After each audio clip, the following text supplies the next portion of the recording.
Just now, International Relations and Cooperation Minister Naledi Pandor will address the 5th annual meeting of the ID4Africa Movement today. The question on everybody's lips, though, is where is Zindzi Mandela? The department says it's seeking South African ambassador to Denmark after controversial weekend tweets coming from an account bearing her name. And Khayelihle Khumalo is tracking that story for us, and he joins us live now. So Kaya, talk to us about where exactly you are. Less important perhaps, because South Africans want to know where their ambassador to Denmark, Zindzi Mandela, is, particularly in relation to her tweets about land. Well, absolutely, Claude. I can tell you this much. Minister Naledi Pandor has arrived here in Kempton Park. We know that a conference to look at digital identity is commencing now. But, of course, the issue regarding the tweet is the most topical one here. So what you've just heard from the department is that, of course, it's a very unfortunate incident. But now they will be investigating the veracity of the Twitter account itself, how authentic the account is. But we're hoping to have an opportunity to speak with the minister during the course of the morning. But Claudia, perhaps to try and focus on the issue of the day here about the digital identity. We're joined by the acting DG from the Home Affairs Department. That's Mr. Mavuso. So, sir, if you can just give us an indication of the importance of this gathering. Why is it important to digitize? Good morning, and good morning to the viewers. Well, basically, the movement started 5 years ago. One of the issues that was found through research, World Bank has done a lot of research, was that about 1 billion people in the world are invisible, meaning that they actually cannot be accounted for. So, and half of that are in the African continent and a majority in the sub-Saharan region.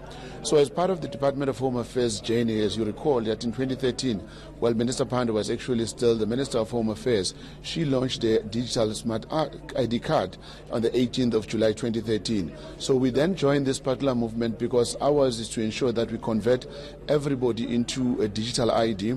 Part of the process that we've done is that we want to make it easy for us to service our people utilizing biometrics, for an example. So there's a kind of a journey we want also to leverage from what other countries have done, but also we are actually sharing. This is a platform to share a lot of experiences with our counterparts in the African continent, because we realize that if we're to achieve the agenda of the AU on the movement for free protocol, we need to be able to ensure that everybody, as people move, we can be able to account for those people. We don't want anybody who's invisible. So really that's for us the most critical thing. Obviously there are other legal issues that are raised. There's the issue of digital identity and legal identity. For an example, as you know, South Africa has got the POPI Act, which is obvious, is protecting the issue of personal information. How do we ensure that we incorporate that in the process of managing digital identity? But also the issue of data protection is also one of the topical issues that will be discussed at this conference. And just, Digi, for some time now you have had issues where the queues in some of your branches have become an issue. Do you think that if your modernization program is yielding the results that you want, you'll be able to tackle some of those issues? Well, the issue of the queues in our offices, in the majority, are as a result of inadequate footprint.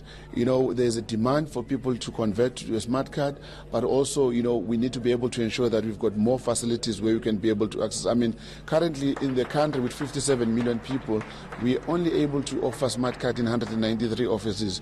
We've bought now what we call mobile units or mobile trucks, which we are busy converting and putting, the connectivity, so that you can be able to send them to rural areas or in areas where we are not having a footprint. But also you'll recall that we started a pilot project with the banks, where the banks were saying, look, our bank halls are empty, come, let's have a partnership. So we've started with that. The only thing is that obviously we had to go through a P process of National Treasury because we couldn't ignore that. So that's where we are now, at the tail end of the P process. We're hoping that by September we would have finalized that, because the banks are ready to give us the whole space. As you've heard, Standard Bank was announcing the closure of some of their bank branches. We want to leverage on that because they have capacity in terms of the fiscal infrastructure, their location. They've got people that we don't want them to be retrenched. They can actually come to our fold and be able to help us in ensuring that we enroll. When we started, remember, we had about 38 million green ID books which we had to convert.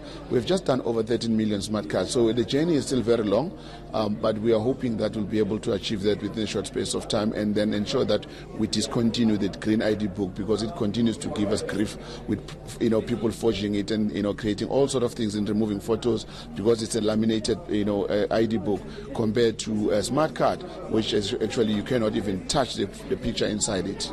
And do you think, just before I let you go, DG, do you think you'll be able to minimize a human error? So once you have a digital system, you'll render a most efficient and effective service? Definitely. Actually, we have eliminated the human error, because what happened is that we don't, for an example, have a paper application form. Because in the past, you would find that as a paper application form, you must attach a picture, it must go to postal receipt at the back office, at head office. When it gets there, it must be processed. Sometimes the photo will fall, and then it gets put into a wrong form. So those are the kinds of things. But here, it's you in front of a camera, that we are taking your picture, unless obviously there's fraudulent element, but it's you in front of the camera, and the form is digital. You no longer feel you leave the office without ink in your hands. So these are the kinds of things that we are going to eliminate the human error, to ensure that we give people the right IDs that they deserve. All right, sir. Thank you so much indeed. So, clearly, that was the Acting Home Affairs Director General, Mr. Mavuso.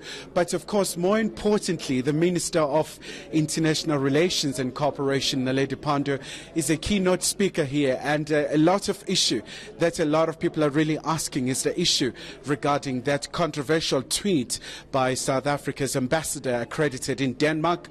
We will endeavor to try and get the Minister to give us an indication as to have they been able to find Ms. Mandela in this regard. So back to you, Khayelihle.